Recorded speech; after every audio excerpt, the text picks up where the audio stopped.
आकाशवाणी भोपाल से प्रस्तुत हैं प्रादेशिक समाचार।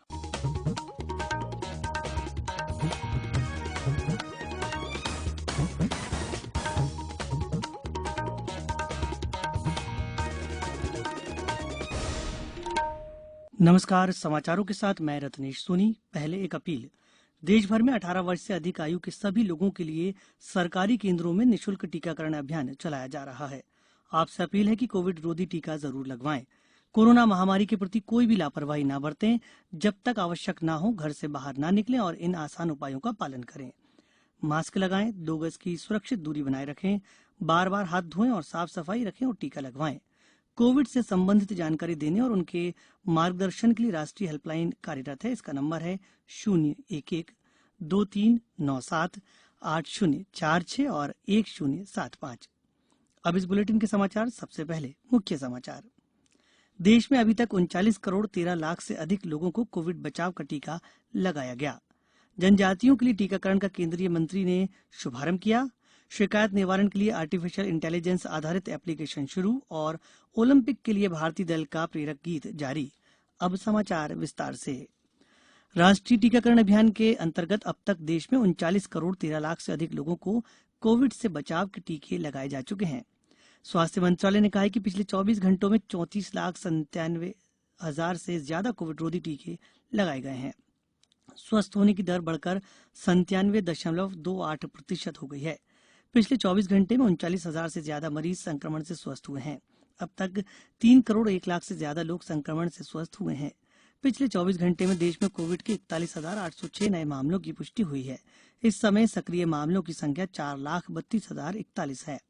अब तक 43 करोड़ 80 लाख से ज्यादा नमूनों की कोविड जांच हो चुकी है। कल 19,43,000 से ज्यादा जांच की गई है। टीकाकरण महाअभियान के तहत आज 15 जुलाई को शाम 5 बजे तक प्रदेश के विभिन्न जिलों में 3,86,220 लोगों ने कोरोना वैक्सीन की डोज लगवाई। संचालक एनएचएम टीकाकरण डॉक्टर संतोष शुक्ला ने बताया कि वैक्सीन लगाने का कार्य शाम 5 बजे के बाद भी जारी था। प्रधानमंत्री नरेंद्र मोदी ने कहा है कि कौशल विकास राष्ट्रीय आवश्यकता है और आत्मनिर्भर भारत के लिए एक प्रमुख आधार है। विश्व युवा कौशल दिवस और स्किल इंडिया मिशन की 6ठी वर्षगांठ के अवसर पर युवाओं को संबोधित करते हुए श्री मोदी ने कहा कि जब समाज युवाओं के कौशल पर ध्यान केंद्रित करता है तो इसका लाभ पूरे देश को मिलता है। प्रधानमंत्री ने पिछले 6 वर्षों में बने नए संसाधनों को सशक्त बनाकर स्किल इंडिया मिशन को गति देने की आवश्यकता पर बल दिया है। उन्होंने इस बात पर खुशी जाहिर की कि प्रधानमंत्री कौशल विकास योजना के तहत 1 करोड़ 25 लाख युवाओं को प्रशिक्षण दिया गया है। प्रधानमंत्री नरेंद्र मोदी ने कहा है कि उत्तर प्रदेश कोरोना नमूनों की जांच और कोविड रोधी टीकाकरण दोनों में देश में अग्रणी है। प्रधानमंत्री आज अपने संसदीय क्षेत्र वाराणसी में बनारस हिंदू विश्वविद्यालय में एक जनसभा को संबोधित कर रहे थे। श्री मोदी ने कहा कि इससे पहले केंद्र सरकार की कल्याण योजनाएं उत्तर प्रदेश की तत्कालीन सरकारों में इच्छा शक्ति की कमी के कारण लागू नहीं की जाती थीं। उन्होंने कहा कि राज्य ने कोविड महामारी पर नियंत्रण पाने में प्रशंसनीय और अनुकरणीय कार्य किया है। श्री मोदी ने कहा कि राज्य में स्वास्थ्य क्षेत्र तेजी से विकास कर रहा है। उन्होंने बताया कि 2017 के बाद यहां मेडिकल कॉलेजों की संख्या में 4 गुना वृद्धि हुई है। प्रधानमंत्री ने कहा कि उत्तर प्रदेश में 550 ऑक्सीजन संयंत्र लगाए जा रहे हैं। इनमें से 14 संयंत्रों का आज वाराणसी में उद्घाटन किया गया है। श्री मोदी ने कहा कि केंद्र सरकार ने 23,000 करोड़ रुपए के पैकेज की घोषणा भी की है। जनजातीय कार्य मंत्री अर्जुन मुंडा ने भारत में जनजातीय समुदाय के बीच कोविड टीकाकरण की गति को बढ़ाने के लिए आज कोविड टीका संघ सुरक्षित वन धन और उद्यम अभियान का शुभारंभ किया।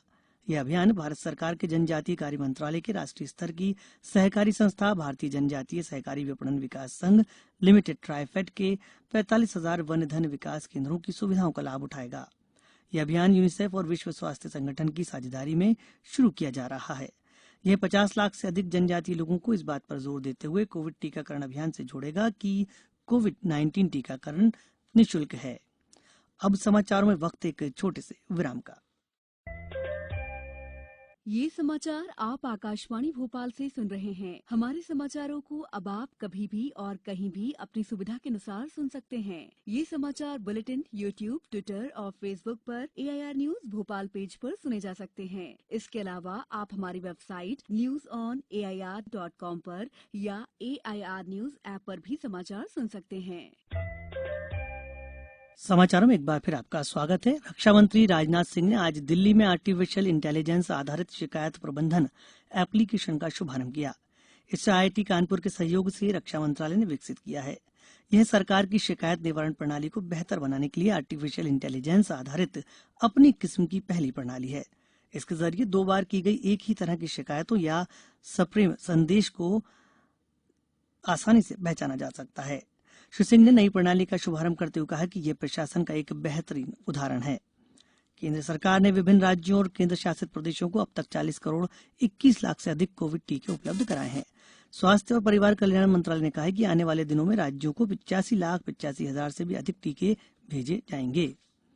युवा कार्य और खेल मंत्री अनुराग सिंह ठाकुर ने टोक्यो ओलंपिक में शामिल होने वाले भारतीय दल के लिए प्रेरक गीत जारी किया है। इस अवसर पर श्री ठाकुर ने लोगों को एकजुट होकर भारतीय टीम को उत्साहित करने की अपील की। उन्होंने लोगों से इस गीत को सुनने, साझा करने और भारतीय दल को उत्साहित करने की अपील की। उन्होंने कहा कि इस गीत से हमारे खिलाड़ियों का मनोबल बढ़ेगा। टोक्यो ओलंपिक खेलों के शुरू होने में 9 दिन रह गए हैं। आकाशवाणी समाचार से प्रसारित होने वाली विशेष श्रृंखला में आज हम बात कर रहे हैं 50 मीटर महिला राइफल टीम की अंजुम मुदगिल और तेजस्विनी सावंत की। अंजुम मुदगिल का जन्म 5 जनवरी 1994 को चंडीगढ़ में हुआ था और वे विश्व में 27वीं वरीयता प्राप्त हैं। उन्होंने पहली बार 2018 में गुदालाजारा में IISF विश्व कप प्रतियोगिता में 50 मीटर राइफल स्पर्धा में रजत पदक जीतकर नाम कमाया। 2018 के राष्ट्रमंडल खेलों में भी इस प्रतिस्पर्धा में अपना प्रदर्शन दोहराते हुए उन्होंने रजत पदक जीता।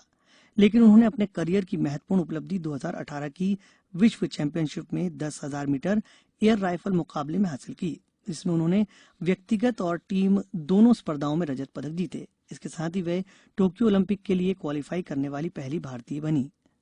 दूसरी ओर 12 सितंबर 1980 को महाराष्ट्र के कोल्हापुर में जन्मी तेजस्विनी सावंत विश्व में 28वीं वरीयता प्राप्त हैं। भारतीय निशानेबाजी सर्कल में तेजस्विनी सावंत ने 2010 की विश्व चैंपियनशिप में बड़ी उपलब्धि हासिल की, जब उन्होंने पहली बार भारतीय महिलाओं के लिए स्वर्ण पदक जीता। उन्होंने 2019 में एशियाई चैंपियनशिप जीतकर ओलंपिक के लिए क्वालीफाई किया। संजीव राजपूत और विराट अहमद खान के साथ वे ओलंपिक में भारत का प्रतिनिधित्व करेंगी। अब कुछ समाचार संक्षेप में। प्रदेश के वन मंत्री और सतना जिले के प्रभारी मंत्री डॉक्टर कुंवर विजय शाह 2 दिवसीय प्रवास पर 16 जुलाई को सतना आएंगे। प्रभारी मंत्री 16 एवं 17 जुलाई को अपने भ्रमण के दौरान विभिन्न कार्यक्रमों और बैठकों में शामिल होंगे।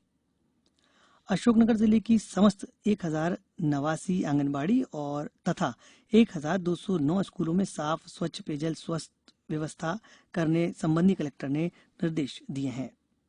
आज सीहोर के मंडी थाने अंतर्गत गांव कोडिया छीतू में आज हुए ट्रिपल मर्डर के बाद गांव में दहशत का वातावरण निर्मित हो गया। फिलहाल आरोपी इस नृशंस हत्या की संगीन वारदात को अंजाम देने के बाद मौके से फरार हो गया है। राजगढ़ कलेक्टर नीरज कुमार सिंह द्वारा सारंगपुर भ्रमण के दौरान नायब तहसील न्यायालय का भी निरीक्षण किया गया। निरीक्षण के दौरान उन्होंने RCMS में दर्ज प्रकरण एवं निराकरण तथा दायरा पंजी सहित अन्य पंजियों का भी निरीक्षण किया। उन्होंने 6 माह से अधिक अवधि के राजस्व प्रकरण लंबित नहीं रखने के निर्देश दिए।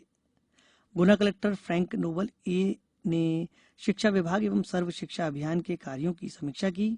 समीक्षा बैठक के दौरान शालाओं में नामांकन ऑनलाइन कम दर्ज पाए जाने पर कलेक्टर ने नाराजगी जताई। अंत में मुख्य समाचार एक बार फिर। देश में अभी तक 39 करोड़ 13 लाख से अधिक लोगों को कोविड बचाव का टीका लगाया गया।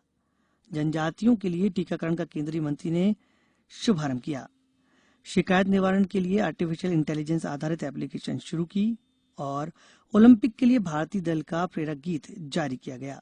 इस बुलेटिन के अंत में एक अपील, हमेशा ध्यान रखें, मास्क और 2 गज की दूरी, हाथ धोना भी है जरूरी। नमस्कार।